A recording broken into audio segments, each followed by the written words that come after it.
श्री दुर्गा पाठ प्रारंभ। पहला अध्याय। महर्षि मार्कंडेय जी बोले, भगवान सूर्य के पुत्र सर्वणी की उत्पत्ति की कथा मैं विस्तार से कहता हूँ, आप ध्यान से सुनिए। सूर्य की छाया से उत्पन्न सर्वणी जगत जननी महामाया की कृपा से जैसे मनवंतर के अधिपति बने, वह कथा सुनिए।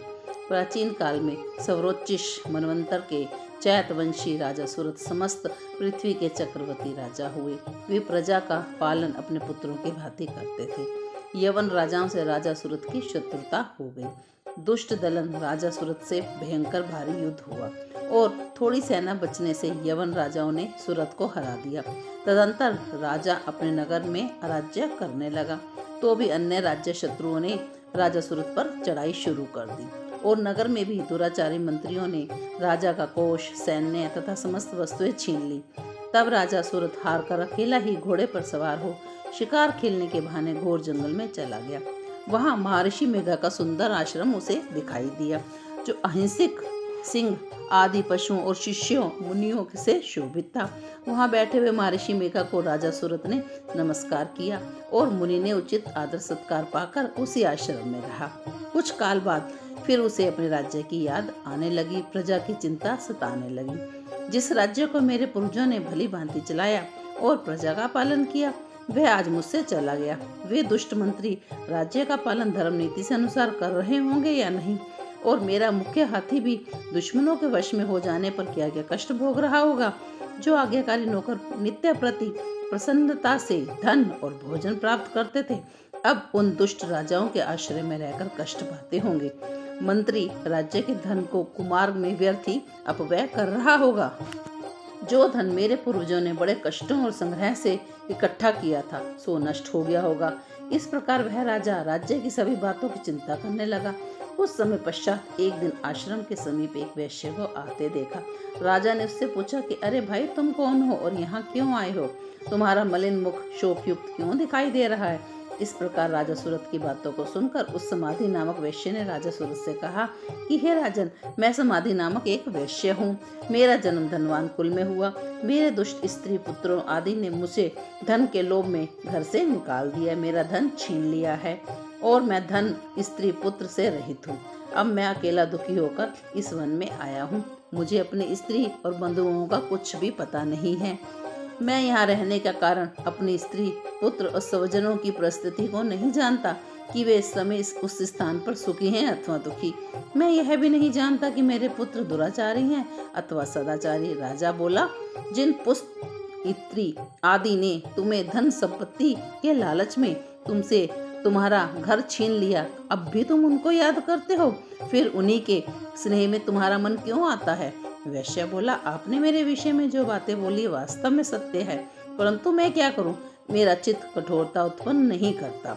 जिन पुत्रादि ने धन के लोभ में मुझे घर से निकाल दिया, मेरा चित्त फिर भी उन्हीं में आसक्त हो रहा है। मैं क्या करूं? इन स्वजनों के निर्मोही होने पर भी मेरा मन उनमें प्रेम में पड़ा हुआ है। मार्कंडेय ऋषि जी बोले, हे मुनि श्रेष्ठ। तत्पश्चात राजा सूरत और समाधि वैश्य दोनों मिलकर मेघा मुनि के पास गए और प्रणाम कर बैठ गए। मेघा ऋषि से कथा प्रसंग करने लगे। राजा बोला, हे भगवान, मैं आपसे एक बात पूछना चाहता हूँ, आप कृपा करके बताइए। हे महाराज, मेरा मन वश में नहीं है, इससे मुझे दुख है। गए हुए राज्य तथा अन्य सभी स्त्री पुत्र बांधवों की ममता मुझ में अभी तक बनी हुई है। हे मुनि श्रेष्ठ, यह जानते हुए भी मेरा स्नेह उससे अज्ञानियों की भांति विशेष बढ़ता है और इस समाधि वैश्य को इसके स्त्री और पुत्र ने त्याग दिया है और इसे घर से बाहर निकाल दिया है।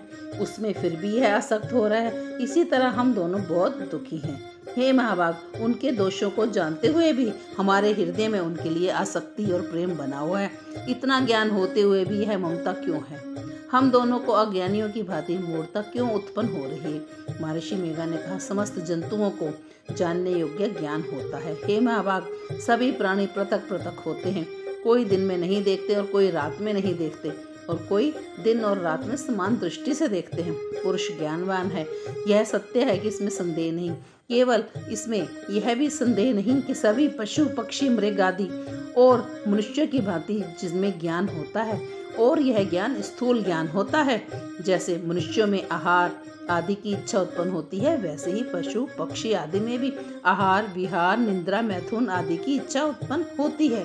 ज्ञान होने पर पक्षियों की भांति भूखे रहने पर भी पक्षी अपने चोंच से अपने बच्चों को चोंच से दाना चुगाकर उन्हें प्रसन्न रखने की कोशिश करते हैं। हे राजन, मनुष्य भी अपने पुत्र पौत्रों का इसी भांति बर्ताव करते हैं। वह पालन पोषण इस इच्छा से करते हैं कि जब हमारी वृद्धावस्था आवेगी तो वह हमारा पालन पोषण करेंगे। क्या यह तुम नहीं देखते कि पुत्र आदि उनका भरण पोषण ना भी करें तो भी माता पिता तो करते ही हैं, क्योंकि विश्व की स्थिति को रखने वाली महामाया के प्रभाव से वह मोह के गड्ढे में डाल दिए जाते हैं। इसमें कोई आश्चर्य नहीं, क्योंकि यह भगवान विष्णु की योग निद्रा है जिससे संसार मोहित हो रखा है। यही भगवान की महामाया है।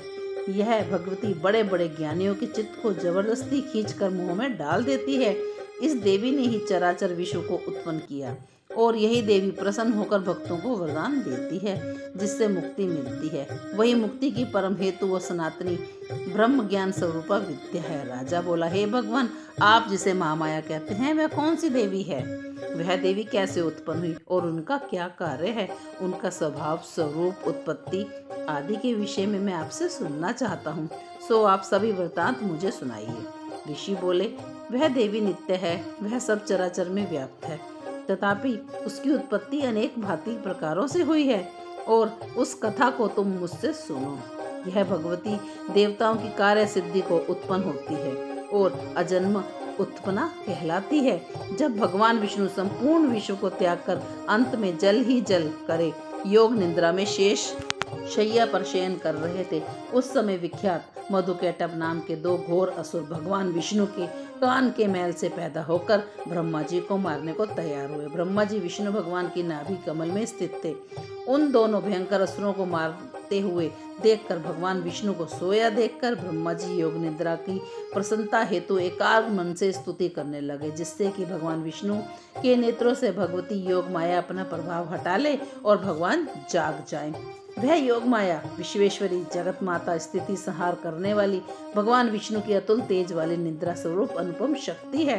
ब्रह्मा जी बोले, हे महामाये, तुम स्वाहा देवताओं को पालने वाली, तुम स्वाधा पितृश्वरों का पोषण करने वाली, तुम ही वृष्टाकार स्वर इंद्र को यज्ञ का हिस्सा पहुंचाने वाली, अमृत भी तुम हो, अक्षरों में स्वर तुम ही हो, नित्य आदि मात्रा व्यंजन में तुम ही हो। हे देवी, तुम ही संध्या सावित्री और संसार की जननी हो। हे मातेश्वरी, विश्व को उत्पन्न पालन संहार करने वाली आप ही हो। आप ही महाविद्या महामाया महामोगा महास्मृति हो। हे महासुरी देवी, आप ही हो। आप ही समस्त चराचर के तीनों गुणी रज तम सत को उत्पन्न करने वाली प्रकृति हो। आप ही कालरात्रि प्रलय स्वरूप महारात्रि और दारुण मोहरात्रि हो। आप खड़क शूल घोर गदा चक्र शक इंद्र धनुष भुषुंडी परिधय आदि अस्त्र शस्त्रों को धारण करने वाली देवी आप ही हो। संसार में आप ही अति सुंदर हो और अपरों में श्रेष्ठ आप ही परमेश्वरी हो।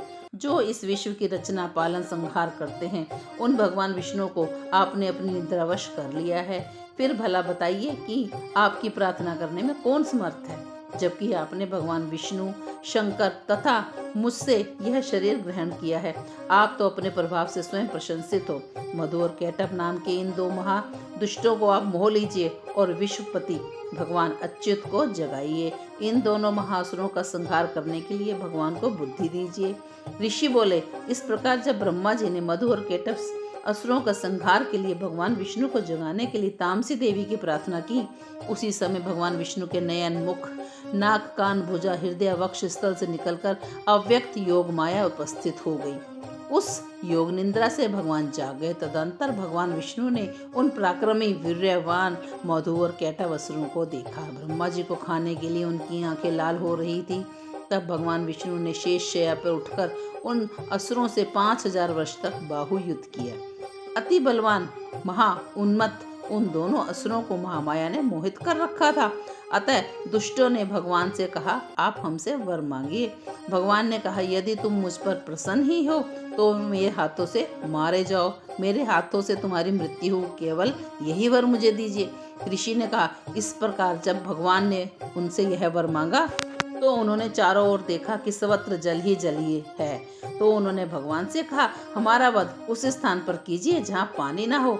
मेघा ऋषि ने कहा। तब भगवान विष्णु ने शंख चक्र गदा धारण किए और तथास्तु कहकर उन दोनों राक्षसों को अपने सिर और जांघा के बीच रखकर चक्र से काट दिया। इस प्रकार यह महामाया देवी श्री ब्रह्मा जी की प्रार्थना करने पर स्वयं उत्पन्न हुई। हे राजन, अब मैं इसके प्रभाव को आपको बताता हूँ, आप ध्यान से सुनिए। इति प्रथम अध्याय समाप्त। जय माता की।